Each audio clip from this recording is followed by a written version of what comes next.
What's up, my good people? This is Joey Young, and today I'm talking about sticking with it. We're talking about finishing strong, those habits that you have, keeping them up, those goals you're going after, getting them done, because sometimes we can feel tired. We can feel demotivated. And listen, this doesn't mean that you're a lazy person or that you don't really want what you're going after right now. It just means that you need to change your approach a little bit. You know, those mindsets, those strategies, those approaches that you've been using that have gotten you where you are today aren't necessarily the ones that are going to get you where you need to go. So I want to help you today with 3 principles of finishing strong that'll help you to get the energy, the motivation, the enthusiasm to finish strong, to hit those goals, to keep those habits. And the first one is to dwell on why you started. I'm going to make a big, bold claim here that I don't think you're spending enough time dwelling on your dreams. You see, the reason why you're not feeling motivated right now isn't necessarily because you're a lazy person or you don't really want what you're going after, or this habit that you're setting up is not really helpful to you. The thing is, you might just not be spending enough time just tapping into the ambition, the desires, the dreams, and the goals that you really want for your life. And so it's important to spend enough time thinking and visualizing the future that we want to create, the people we want to help, the goals we want to achieve, the injustices that we want to solve, whatever it is. It's important to spend time dwelling on those things, because those are the things that give us the motivation to keep going when times get tough. You know, you can't expect to stay motivated about a goal or stick to a habit if you're not spending time thinking about the results of your discipline, the results of going towards those things. You need to spend conscious time thinking about the good that will happen on the other side of your work.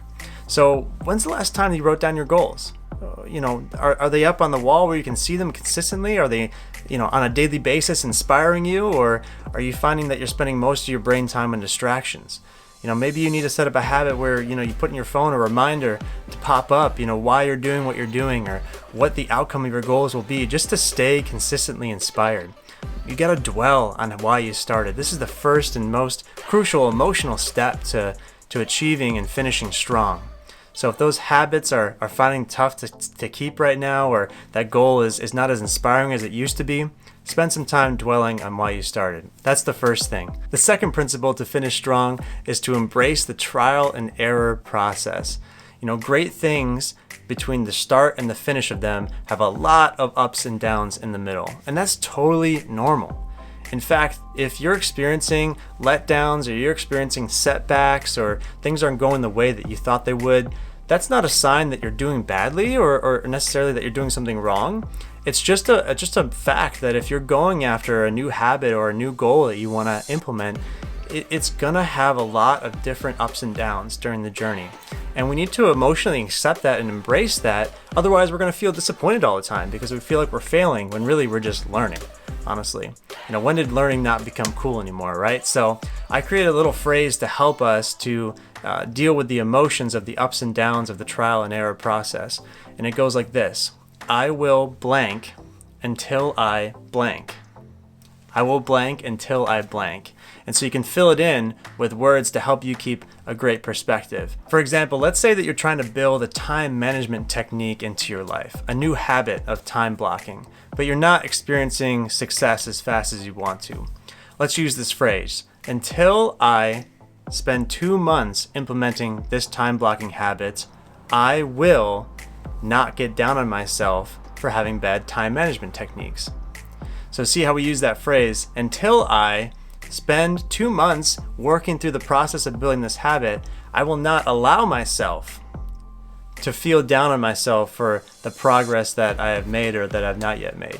Do you see how that works? So this is a phrase that you can implement with your current habit that you're building to tell yourself, hey, I'm going to give myself some time to be able to achieve this and not allow myself to get down on myself no matter how it's going until I've reached that particular end of that time period, because good things, again, take trial and error. Good things take time. Another example of using the phrase until I will is, let's say you have a goal to lose some weight. And so you can use the phrase, until I drop to 165 pounds, I will constantly tweak my weight loss program.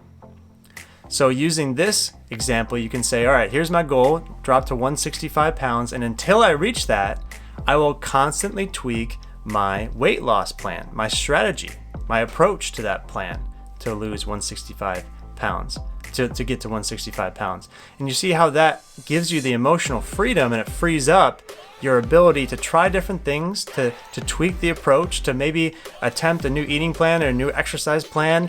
And if it doesn't work out, that's fine, because you're saying to yourself, hey, just until I reach that 165, I'm just going to keep tweaking my plan. And I'm not going to give up tweaking my plan until I reach that goal. And that can be really, really powerful. So use that until I will phrase as much as you want with your goals and your habits to help you to get a better emotional perspective on the situation, because every good thing takes trial and error. That's normal, and that should not be discouraging to us. We should embrace that. So that's going to be awesome. So the third point I have and final approach to becoming a finisher is to just get a few quick wins. Getting a few quick wins is actually a lot more powerful than you might think. We often spend so much time going after long-term goals and trying to implement habits that we forget that we need to feel good about ourselves sometimes.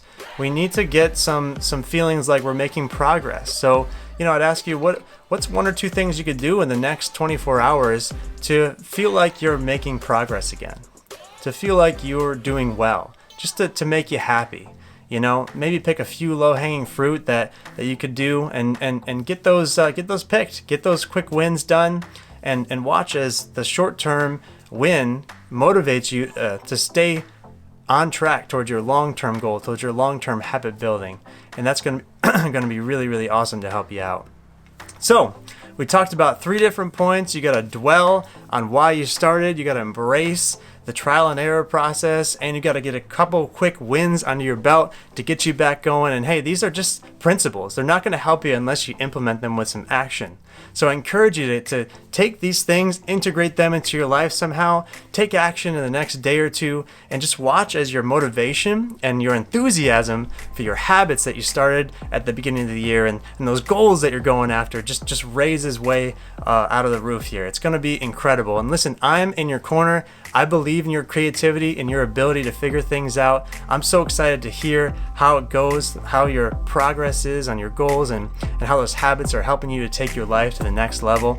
And listen, I'm here to help in any way possible. But until we talk next time, get out there and create the impossible in your life. Thank you so much for watching. If you enjoyed this video, please take a moment to like and subscribe. It really helps spread the message. And hey, I know you're the type of person who has big dreams for your life. You've got goals and you want to create a better future for yourself and your family. As a personal development coach, it's my job to help you identify and take action on whatever your next step is. So please take action right now. Click the link in the video description and book yourself a free 30-minute clarity call with myself. We'll talk about you, your challenges, and what the exact next step is for you. I can't wait to see how I can help you create the impossible in your life. So if that would be of service to you, if that would help, click the link in the video description, and I can't wait to talk to you soon.